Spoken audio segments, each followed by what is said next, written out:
Hey, welcome to another episode of the Dawg on It Trucking Podcast. This week, I've really got to step up my game because I have a host of a podcast coming on the show, Mr. Jason Cuddy from Rush Transportation. Jason is the host of the Transportation Exchange. Jason, welcome to the Dawg on It Trucking Podcast.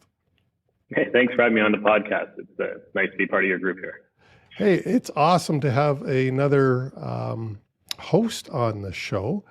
But first, I really wanted to talk about a little bit about Jason and a little bit about Rush.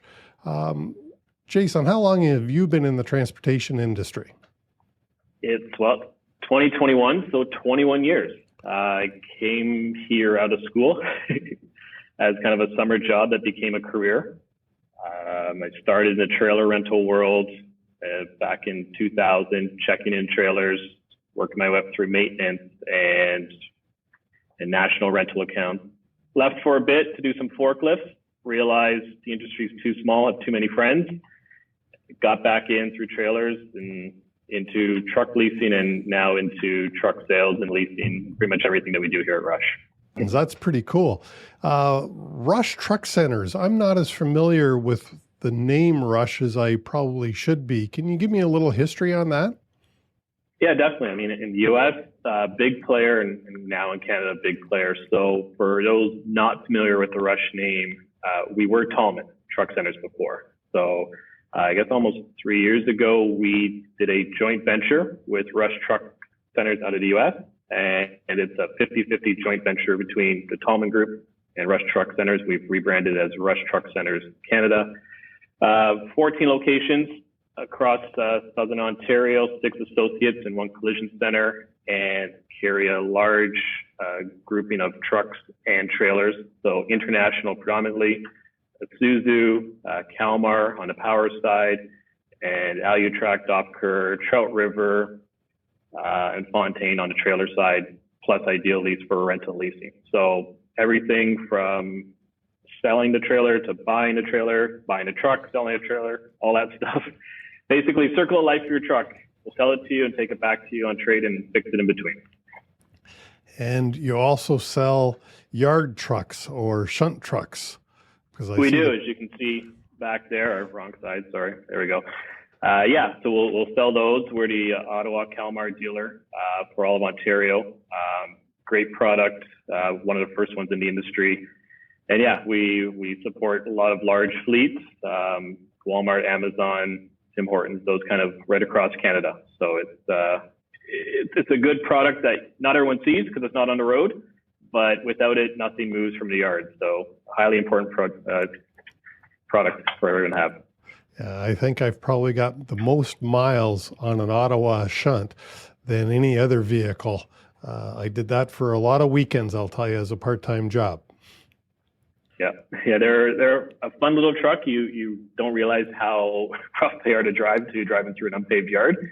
But same as you. When I first started, I was ripping around with them, moving trailers around in the rental yard too. So spent a lot of hours in those trucks. Yeah, they're a lot of fun. I don't imagine that an Ottawa shunt would have the On-Command Connect system in it. But can you tell me what On-Command Connect is? Yeah, definitely. So On-Command is a Navistar product that you find available traditionally in international trucks. And what it allows you is basically provides remote diagnostics and health monitoring alerts for your vehicle. So plugging into your ECM, you can get reports of vehicles. So when that light comes on in the truck and the driver calls you, said, check engine lights on, what do I do? Traditionally it would be pull over, let's call a tow truck, let's get you over to the shop before something goes wrong. On-Command allows you to see what that issue is in a little bit more detail. So is it a true failure where you got to stop right on the side of the road right now, get towed in? Can you limp through the rest of your day, book a service appointment for the end of the day, or is it something you can touch on the next PM? So it gives the fleet manager or the dispatcher, whoever has access to it, better control of directing the driver to keep them running as long as possible without causing any damage to the vehicle. The beauty of it is, although it's a Navistar-based program, it works on any OEM. So if you have a mixed fleet or your fleet probably one or the other outside of Navistar, it still works. It pulls most information out of international just by nature of it's our product, but it'll still give you great information on all the OEMs. Well, that's pretty cool because keeping trucks moving is everybody's goal. And as you say, when the check engine light comes on, what the heck is the problem? But it sounds like OCC gives you a much better idea of what the problem is and whether I can drive the truck still or not. Yeah, and that's its kind of end goal, is to give you more control of your fleet so you can manage it, limit the downtime, and kind of control the repairs. So in the same screen, as you look at what the issue is with the vehicle, it'll also give you potential parts required for that repair. So you kind of got a heads up of what you're into, and at least if you're calling a shop, they can kind of prep ahead of time of what they're going to need to get you up on the road and get you going quicker. Jason, 360. Yes. What is that the same as on Connect? No, they are two different platforms that integrate with each other. So 360 is fairly new through Navistar. So we're slowly launching it. And it's basically the communications module between yourself and an international repair shop. So it'll give you service communication. So if you bring your truck in for service, every 24 hours, it gives you an update on the status of what's going on. It'll allow you to see estimates, online and approve them ahead of time. So, and you can get information pushed to you by email, text, different versions that have always just a phone call back and forth. It's always been. So it's a great way of giving you line of sight to what's going on with your equipment while it's in the shop without always having to call the shop every couple hours to see what's happening. Well, that sounds a heck of a lot better than the old way. That's for sure. Yeah, I mean it's new, so we're still getting the tweaks out of it. But obviously the intention is with the on command, you then know what's going on with the truck, and then you have the truck in a shop, and the two talk to each other, so the service knows what's going on as the truck arrives. You have line of sight to the vehicle the whole time it's in there, give you an estimation of how long it'll take to complete it. Again, all to maximize your uptime and keep your fleet running, allow you to manage your fleet as far as how long is the truck going to be out of service, when it's in service, what's that going to cost me, and how quick can I get back on the road. Wow. And I mean, of all those things you just mentioned, how quick can I get back on the road to me is number one, because unfortunately cost is what it's going to be. And I just need to get back on the road and make money again. Yeah, I think the other cool part of it is because everything's now virtual, like a lot of things we do, your profile follows you wherever you go. So traditionally, you have your local garage that you would deal with, or if you're a fleet across Canada, each location kind of has their own service person they deal with, and everyone's trying to figure out, how do we interact with this customer? Your profile is your profile. So whether you break down in, Mississauga, or you break down in Texas, they have the same view to your profile. There's the same way to communicate with you. So it becomes a very seamless way of getting service at locations where you don't normally stop in at. Well, that would be a huge benefit then, because I would imagine all the repairs and everything like that are right in the profile as well. They can see what's been going on. Yeah, so you get a full history of obviously what's been done to the vehicle, and it follows it by the VIN. So anything that's been done, whether it's warranty or just general service, you can see the history that's been logged against it as long as it's in the system. And just like the on command, it still supports all the other OEMs. So we can do it with other equipment that's not just international based, which is and you don't necessarily require the telematics, the on command part, to do it because it's done through the shops. So the two together become a very powerful tool, but you can run either one to kind of manage your fleet and provide you the most insight into it. Jason, you just mentioned telematics. Can you tell me more about what the heck that is in your trucks? Yeah, so with ours, especially with the on command, obviously you need to broadcast the information somewhere so you can pull it back down. So traditionally, a lot of fleets already have, whether it's GeoTab or something else that they're working with for their own interaction with the driver. So the joy of the on-command system is it can tap into up to 28 plus telematics service providers to push that information to the portal for you to view it. So you don't have to get another telematics provider to run on command. And chances are with 28 plus providers, it'll connect with most likely the one you're using. So it, again, integrates seamlessly and just adds another level of visibility for you. Oh, that's cool, because everybody needs everything needs to talk to everything else nowadays. And the better, if International's building that right in, or the OnConnect system has built that in, it just makes it more seamless for everybody. Yeah, and that's, I think the seamless is the best way. I mean, with the on command, you're seeing odometer, engine hours, obviously GPS location, the fault codes, but also gives you, predictable parts to use, and it'll give you a map for where you are. So if you're in an area where you're not familiar with, and say you have a mixed fleet that's not just all international, and you're running another OEM, it'll also identify what service locations are around in the area. So maybe an international location, maybe another company, or maybe a Cummins location or Allison. So it won't necessarily always point you just to international. It'll point you to the closest service location to kind of get you up and running. So it helps if you're not familiar with the area. Well, it would really help, because we all can't be, even if we're on a dedicated route, we wouldn't always know where the nearest service center is. Correct. Yeah, and I've had that before doing service back in the day when I started, when you get, nothing breaks down in a convenient location at a convenient time.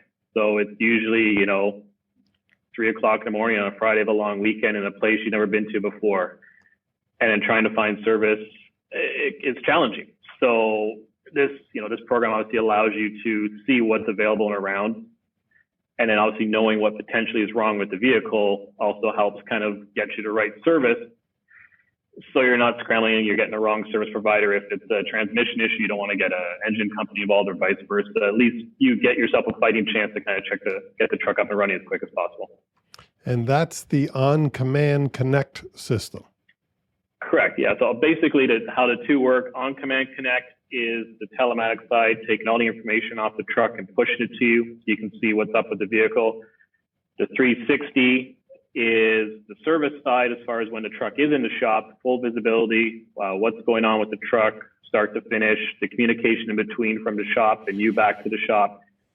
And obviously the two together is a powerful tool for your fleet. And that's cool. Now, let me ask, Truck Exchange, the podcast. Why? The podcast, the Transportation Exchange, yes. Sorry, Truck Exchange. Yeah, it's right here in front of me. If I could only read, I can never get that right. There you go. Yeah, right there. The Transportation Exchange podcast. Why did Rush Truck Centers start a podcast?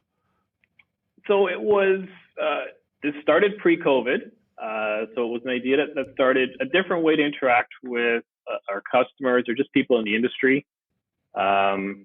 That we thought would give us a different way of just giving more insight and information outside of just, people like myself visiting people to talk about the vehicles and the service we provided. So part of it was I wanted to get to know some of the personalities in the industry, like yourself, learn a little bit more about where did they come from, how did they get involved in the industry? Because I don't think when someone's talking to each other, and even if we go to all the industry events, we know all the same people. None of us really know how we got into this event unless, we came with somebody who was with us. So I wanted to get a background of how people got involved in the industry, kind of their path to where they are today. And then I wanted to learn a bit more about the company they represent. So we've done everything from lift gates to engines. We've done, PMTC. We've done Healthy Trucker. We've had yourself, which will come on a little bit later. And we're starting to talk to larger personalities as far as to own companies. We've had a chance to talk to Mark Seymour from Kriska, and we're going to do a couple other ones. So I wanted to have a mix of personalities and the companies they built and kind of their story, and then the companies we all interact with, whether it's tires, engines, transmissions, chassis, bodies, and learn a bit more about what they're bringing to the table currently and how the people that we know and who visit us all the time got into this industry and kind of their background. I think a lot of feedback we get is it's interesting. I've known so-and-so for 10, 15 years. I had no idea they did that back in the day. So it gives a little bit of insight where, it's a 20-minute, 30-minute conversation. We try and keep it short. So you're going, from one location to another on your way home. You can listen to it. So not a complete deep dive, but enough that you'll get something that you probably didn't know about, whether the company or the person. And that's cool. And as I say, it's really neat to have another podcast host on. And as I say, it's somewhat intimidating, but I can live with it. So we've talked about the On Command Connect. We've talked about the 360, and briefly we talked about Transportation Exchange, the podcast, which of course will have a link to the podcast in the show notes below. What else do we need to discuss today? So the other thing that I am heavily involved with is the Durham Region Transportation Association. So for those not familiar, obviously in the East End in Durham, so east of Toronto, we started this association about 7-8 years ago now, I think, mainly because we didn't see a presence for an association. There is the TTC, TTA, OTA. There's lots of great associations that do phenomenal work for the industry. There wasn't much representation in the East. But everyone was out here. All the OEMs were out here. A large amount of big fleets are out here, but even smaller fleets, and a little bit of a different mix than you get in the GTA and in kind of the Southwest. So we started it as a way to get all those people together, do something locally, and the intention of the whole association was to do something local and give back local. So we do all our events within Durham Region, and all the money we raise goes back to local charities. We did the Ability Center for a handful of years, and in the last couple of years, we've been doing a children's breakfast program, as well as the Niece House, which is a support center for women who need to get out of bad situations within Durham Region. So those are the associations we support through all our membership. And again, this year, like everyone else, has been challenged with regards to events. But traditionally, we'll do a couple of poker tournaments, which are great, a golf tournament, and then we do a lot of information events. We have an MTO event where we'll have Joe Lynch come speak to us from the MTO. We've had lots of OEMs come and speak about new safety products or just new technologies for people to be aware of. So it's a good platform. It's a bit of learning, a little bit of social, and a lot of giving back, but it's all local for Durham. So that's kind of what that group does. And you said that is the Durham Transportation Association? Durham Region Transportation Association, so DRTA. And we'll short form. Have the link to that in the show notes below as well. And I would urge you to check that out. Sounds like a great charity. And in the transportation industry does a lot of different things for charity. And I'm glad to hear of another one.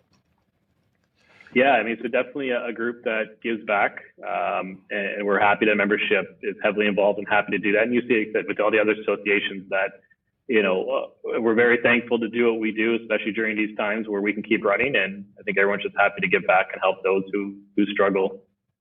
Yeah, it's been a fun time this past year or so. Of course, I'm referencing COVID. It's been unique, challenging, and different. That's a fair statement, I think, across the board, whether you're doing sales or associations or anything in between. It's been a wild year. I think hopefully we're towards the end of it, but definitely it's been challenging.